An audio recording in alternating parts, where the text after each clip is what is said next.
അതെങ്ങോട്ടാടാ ഒക്കെ പറയാം. എടാ, ഈ പ്രവാസികളുടെ ഏറ്റവും വലിയ വീക്ക്നെസ് എന്താണെന്നറിയാം? ഇല്ല. നൊസ്റ്റാൾജിയ. അത് വെച്ചിട്ടാണ് നമ്മുടെ തീറ്റയും കുടിയും ഉറക്കവും എല്ലാം നടക്കാൻ പോകുന്നത്. എനിക്കൊന്നും മനസ്സിലാവണില്ല ചേട്ടാ. അതായത് ഞാൻ പറയുന്ന സ്കൂളിൽ നീ പഠിച്ചു, ഞാൻ പറയുന്ന ബദാമരച്ചോട്ടിൽ നമ്മൾ ഒരുമിച്ച് കളിച്ചു, നമ്മൾ ഒന്നിച്ചൊരു കുളത്തിൽ കുളിച്ചു, കുട്ടപ്പച്ചന്റെ കടയിൽ നമ്മൾ മിഠായി വാങ്ങിക്കുന്നു, മാവിന് കല്ലെറിഞ്ഞു. ഇങ്ങനെ കുറച്ച് കാര്യങ്ങൾ ഞാൻ പറയും, അത് ശ്രദ്ധിച്ച് കേട്ടോളാം. മനസ്സിലായ? പിന്നെ ഇപ്പൊ പോണ വീട്ടില് ഇതേപോലത്തെ നൊസ്റ്റാൾജി വെച്ചിട്ട് അവിടത്തെ ആളെ എന്ത് ചോദിച്ചാലും ഈ നൊസ്റ്റാൾജി പറഞ്ഞാൽ മതി. മെയിനായിട്ട് ബദാമരച്ചോട്ട്. ഓക്കെ? പിന്നെ എനിക്ക് ഇതാണ് ഗില്ലി. മൈ ഡിയർ ഫ്രണ്ട്സ്, ഇതാണ് ശ്രീ അൽ ശ്രീധർ, നമ്മുടെ കമ്പനിക്കാരനാണ്. ഇനി ഇവിടെ ഉണ്ടാവും. ഇത് ജുബിലി. ഹലോ. ഹായ്, അൽ ജുബിലി. അങ്ങനെയൊന്നും വിളിക്കാറൊന്നുമില്ല. ഇത് സൈനു. ഹലോ, അൽ സൈനു. ഇത് ഭയങ്കര സംഭവം പോലെ. നീ കുളിച്ചാ രണ്ടല്ലെന്നും വേണ്ട, അൽത്താഫ് അത്രേ ഉള്ളൂ. ഇതാണ് എന്റെ ബെറ്റ്. ഇവിടെ നീ എന്റെ കൂടെ നിലത്ത് പാവരിച്ച് സുഖമായിട്ട് കിടക്കുന്നു. പിന്നെ ഫസൽ വരാൻ നേരത്ത് വൈകിട്ടത്തെ സംഭവങ്ങൾ റെഡിയാക്കിക്കണേ. അതിനു മുമ്പ് നീ നല്ലോണം ഒന്ന് ഫ്രഷ് ആയി എന്റെ ക്രീം എടുത്ത് വാരിത്തേക്കണാണെങ്കിൽ ഞാൻ തന്നെ ഒന്ന് അത് പറ്റിച്ച് കഴിക്കണം. ഇത് എവിടെ വെക്കാ?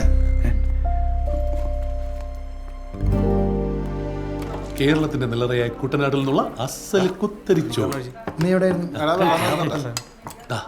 ഇത് കണ്ട കുട്ടനാടൻ ചമ്പക്കുളത്തിൽ നിന്നും ചൂണ്ടയിട്ട് പിടിച്ചെടുത്തായല്ല. അതെ, ചേച്ചിയോട് പറഞ്ഞിട്ട് ഒരു എഗ് ബുർജ് പഠിപ്പിച്ചാലോ? അങ്ങനെ ചെല്ലിപ്പോ കിട്ടും. സത്യത്തിൽ എനിക്ക് ആദ്യം ആളുടെ മനസ്സിലായില്ല, പിന്നെ പെരേര പറഞ്ഞപ്പോഴാ നമ്മുടെ എണ്ണത്തോണി മനസ്സിലായത്. അല്ലെങ്കിൽ വലിയടത്ത് കിടക്കണവനൊക്കെ ഞാനിങ്ങനെ കൊണ്ടുവരും. അതാണ്. വീട്ടിലാരൊക്കെ ഉണ്ട്? വീട്ടില് അച്ഛൻ മാത്രമേ ഉള്ളൂ. അമ്മ ചെറുപ്പത്തില് പോയി. ഓ, സോ സാഡ്. അല്ല, ഇനി ടെൻഷൻ അടിക്കേണ്ട കാര്യമില്ല, നമ്മളൊക്കെ ഇല്ലേ കൂടെ. പിന്നല്ലത്. ഫസൽ അതറിഞ്ഞോട്ടല്ലേ ഞാൻ ഇങ്ങോട്ട് കൊണ്ടത്. ഇവനിവിടെ കുറെ ബന്ധുക്കളൊക്കെ ഉണ്ട്, പക്ഷെ ഇവിടെ എന്റെ കൂടെ അല്ല നമ്മുടെ കൂടെ കൂടണമെന്ന് നിർബന്ധം. അതാ വിളിച്ചിട്ടുണ്ടത്. സത്യം പറഞ്ഞാൽ മച്ചു, അതാണ് സ്പിരിറ്റ്. ലോകത്ത് വേറൊരു ബന്ധത്തിന് നമ്മൾ കൂട്ടുകാരുടെ കൂട്ടായ്മയുടെ ബന്ധത്തിനോളം വരില്ല.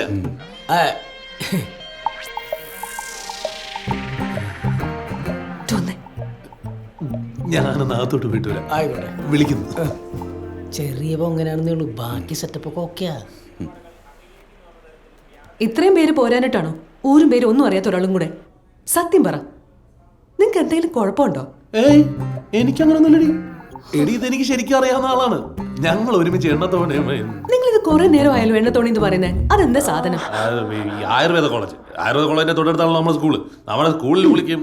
അതെ, നിങ്ങൾക്ക് ആവശ്യം എണ്ണത്തോണിയല്ല, തലയ്ക്ക് നെല്ലിക്കത്തളവാ. മുത്തേ, എനിക്ക് സ്കൂളിൽ പഠിക്കുന്ന കാലം തൊട്ട് അറിയാന്നുള്ള കാര്യം അവനെ. അവനൊരു അവസ്ഥയാവണവർ അവനോട് നിന്നോട്ടെ. പിന്നെ ഇക്കാക്ക് ഇതൊക്കെയല്ലേ ഉള്ളൂ. പഴയ സ്കൂള്, പഴയ ഓർമ്മകളുടെ നൊസ്റ്റാൾജിയ, കമ്പനി. നല്ല ബെസ്റ്റ് കമ്പനി. ഇപ്പൊ തന്നെ പഞ്ചപാണ്ഡവന്മാരായി. ഇങ്ങനെ പോയാൽ എണ്ണത്തിൽ കൗരവരാനെ അധികം സമയമൊന്നും വേണ്ട കേട്ടോ. കൗരവർ സിനിമയിലെ ഏത് കഥാപാത്രം? അവർക്ക് സിനിമ മാറിപ്പോയത്. ഓ, മച്ചു.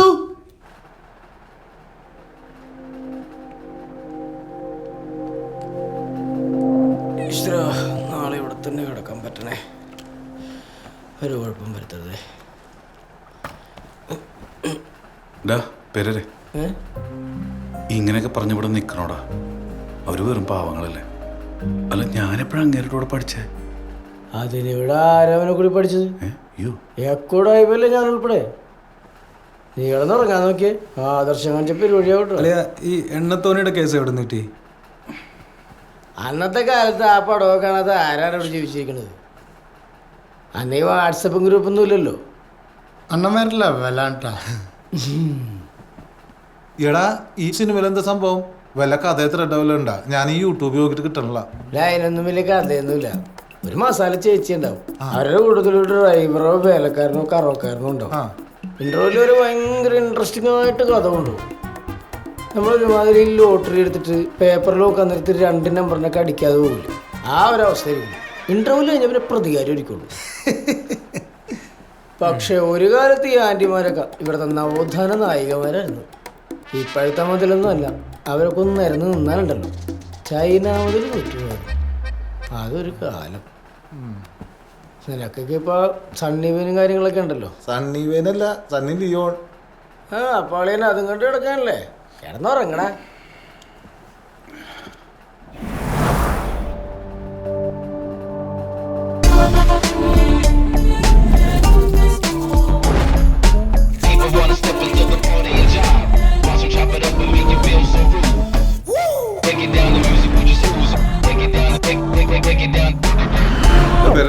നീ വേറെ റെഡിയാവും, ഞാൻ പുറത്തേക്ക് കേട്ടാ.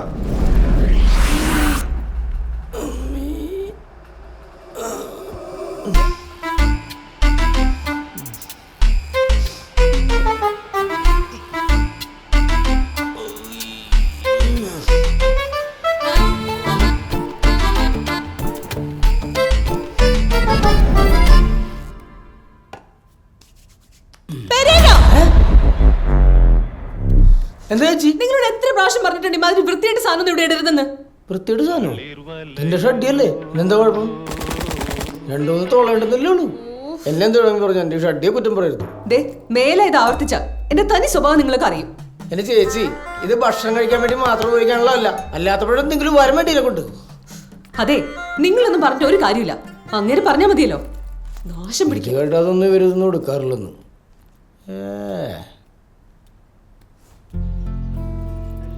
ഒന്നൊന്ന് ഞാനും ഡ്രൈവറായ മനുഷ്യനെ ബുദ്ധിമുട്ടിക്കാനായിട്ട് നിൽക്കണ്ടില്ല. ഇന്നത്തെ ഒരു ദിവസം കൊണ്ട് ഞാൻ വിടും, ബാക്കി നീ നോക്കിക്കോളോട്ടാ. ഓക്കെ, ഉള്ള കാര്യം പറഞ്ഞേക്കാം. എടാ ശ്രീ, നിനക്ക് ഈ പെണ്ണുങ്ങളെ കാണുമ്പോഴുള്ള വെപ്രാളവും പ്രവേശമൊക്കെ ഇപ്പോഴും ഉണ്ടാ? കാണുമ്പോഴും മിണ്ടുമ്പോഴും മാത്രമേ ഉള്ളൂ. അല്ലെങ്കിൽ തൊടാൻ നിൽക്കണ്ട, അവിടെ കുറെ പെമ്പിള്ളേരൊക്കെ ഉള്ള കേസാവും. മോളെ, ഇപ്പം നീ അനുഭവിക്കുന്ന മാനസികാവസ്ഥ ചേച്ചിക്ക് മനസ്സിലാഞ്ഞിട്ടല്ല. ഇതിൽ നിന്ന് നിനക്ക് എപ്പോഴായാലും റിയൽ ലൈഫിലേക്ക് തിരിച്ചു വന്നേ മതിയാവും. ഒരു കാര്യം മാത്രം, നീ ഈ ചുറ്റുവട്ടത്തേക്കൊന്ന് കണ്ണോടിച്ചേ. നിന്നേക്കാൾ പ്രശ്നങ്ങൾ അനുഭവിക്കുന്ന പല ജീവിതങ്ങളെ നമുക്ക് കാണാൻ പറ്റും. അതിൻ്റെ ഏറ്റവും വലിയ ഉദാഹരണമല്ലേ നിന്റെ മുന്നിലിരിക്കുന്ന ഈ ഞാൻ തന്നെ. 10 വർഷം കൊടുമ്പിരി കൊണ്ട പ്രണയം, വീട്ടുകാരെ നാട്ടുകാരെയൊക്കെ വെറുപ്പിച്ച് ഒരു കല്യാണം. എന്നിട്ട് എന്തായി? 2 കൊല്ലം കഴിഞ്ഞപ്പോഴേക്കും ഒരു കൊച്ചിനെ ഇങ്ങ കൈ തന്നിട്ട് അയാൾ പൊടിയും തട്ടി അങ്ങ് പോയി. ഞാൻ എന്ത് ചെയ്യണമായിരുന്നു? ഈ കൊച്ചിനെയും കൊണ്ട് താഴേക്കെടുത്ത് ചാറണമായിരുന്നോ? ചാടിയില്ലല്ലോ, ജീവിച്ച് കാണിച്ചു കൊടുത്തില്ലേ?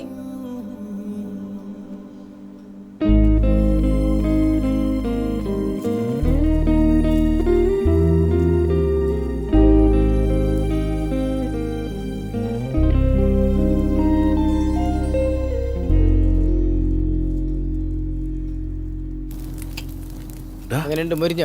അതെ, ഇവിടെ എന്താ പരിപാടി? അപ്പൊ നീ ഒന്നും അറിഞ്ഞില്ലേ? ഇല്ല. എടാ ഫസല് ബാപ്പേകം പോണേന്ന്. ആണോ? അതിന്റെ സന്തോഷമാണിത്.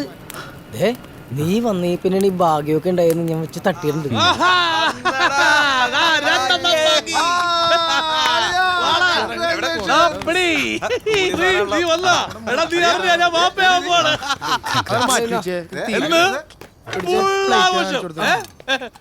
കൊച്ചിന്റെ അച്ഛൻ അങ്ങനെ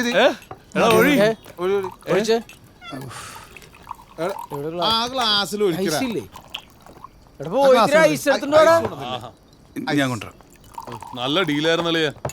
ഇതാ ഒരു cheers, ഒരു cheers. എടാ വേഗം വാട്ടാ. തട്ടല്ലടാ.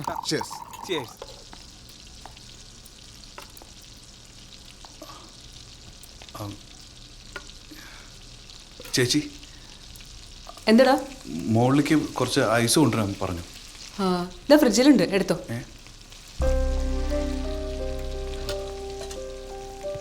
അല്ല, നീ പൊക്കോ, ഞാൻ കൊണ്ടുവന്നോളാം.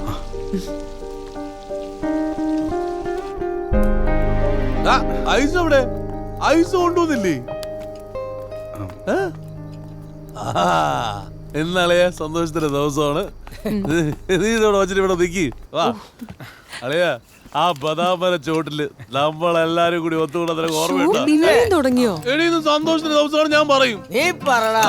എടാ ബദാമര ചോട്ടില് ഒഴിച്ചു അളിയ തല്ലിത്തേങ്ങ തല്ലി പൊട്ടിച്ച് അതിനകത്തുള്ള ബദാം പരിപ്പെടുകൾ ഓർമ്മയുണ്ടോ? എടാ നമ്മുടെ നാട്ടില് ബദാമിന് തല്ലിത്തേങ്ങ എന്നല്ലടാ പറയണത്. അല്ലേ? അളിയ അവറാഞ്ചേട്ടന്റെ വീട്ടില് നമ്മളന്ന് കശുമാങ്ങ പറിക്കാൻ പോയത് നിനക്ക് ഓർമ്മയുണ്ട? നമ്മളന്ന് ഓടിച്ചെന്ന് കശുമാങ്ങ പറിക്കാൻ പോയിട്ട് അവറാഞ്ചേട്ടൻ കമ്പെടുത്ത് ഞാൻ അവിടെ ഓടിയിട്ട് ആ മുള്ളുവേലി ചാടി കിടന്നപ്പോ 1 ഏക്കർ പോലെയായിരുന്നു ഇവിടെ മുറിവുണ്ടായിരുന്നത്. നിനക്ക് ഓർമ്മയുണ്ട? നീ ഉണ്ടായിരുന്നില്ലേ അതിന്റെ കൂടെ? ഞാനല്ലേ ഞാൻ വന്ന് നോക്കുമ്പോ കമ്പി വേലി കൊണ്ട് നിന്റെ പക്ക മുഴുവൻ മുറിഞ്ഞിട്ട് ചോര വന്നിട്ട് ഞാനല്ലേ പോയി കമ്മ്യൂണിസ്റ്റ് വെച്ച പറിച്ചിട്ട് നിന്റെ മുറിവിലിട്ടിട്ട് നീ നീരായിട്ട് കരഞ്ഞല്ലേ? എപ്പോഴാന്ന് എനിക്കറിയാമല്ല. അളിയ അബ്ദുഖാന്റെ വീട്ടില്, നമ്മുടെ റേഷൻ കട നടത്തുന്ന അബ്ദുഖാന്റെ വീട്ടില് മോള് ജെന്നി ഓർമ്മയുണ്ടോ നിനക്ക്? ഞാൻ അവക്കൊരു ലെറ്റർ എഴുതി കൊടുത്ത് ഓർമ്മയുണ്ടോ? എനിക്ക് കൊടുത്തു. ആ ലെറ്ററിന്റെ ഇടയിൽ നീ മറുപടിക്കായി കാത്തിരുന്ന് എഴുതി വെച്ചത് എനിക്ക് ഇപ്പോഴും ഓർമ്മയുണ്ട്. നിനക്കല്ല ഓർമ്മയാണ് കേട്ടോ. പിന്നില്ലേ? എല്ലാം ഇന്നലെ കഴിവല്ല തോന്നണല്ലേ? ഹലോ അച്ഛാ, നീ എവിടെ എത്തിയിട്ട് എന്നെ ഒന്ന് വിളിക്കാൻ ഇതുവരെ സമയം കിട്ടിയില്ല. ഇപ്പോഴാച്ചാ എല്ലാം ഒന്ന് ശരിയായതേ. അവിടെ താമസമൊക്കെ എങ്ങനെയുണ്ട്? വിശ്വൻ എന്ത് പറയുന്നു? അത് അച്ഛാ, ഞാനിവിടെ അങ്കിളിന്റെ കൂടെ അല്ല, ഒരു കൂട്ടുകാരന്റെ കൂടെയാ. അത് ശരി. അപ്പൊ പറഞ്ഞ പോലെ ചെയ്യല. വിശ്വന്റെ കൂടെ താമസിക്കാനല്ലേ ഞാൻ നിന്നോട് പറഞ്ഞത്? ഓഫീസിലേക്ക് ദൂരം ഉള്ളതുകൊണ്ടാച്ചാ ഞാൻ ഇവിടെ കൂടിയത്. ശരി ശരി. എന്തായാലും ഞാൻ അങ്ങോട്ടൊന്ന് വരാൻ ആലോചിക്കുക. വിശ്വനോടെ നിന്റെ കല്യാണക്കാരി ഒന്ന് സംസാരിക്കാൻ. വിശ്വ നിന്നെ ഒന്ന് കണ്ടോളും. എന്നാ ശരി. ശരി അച്ഛാ.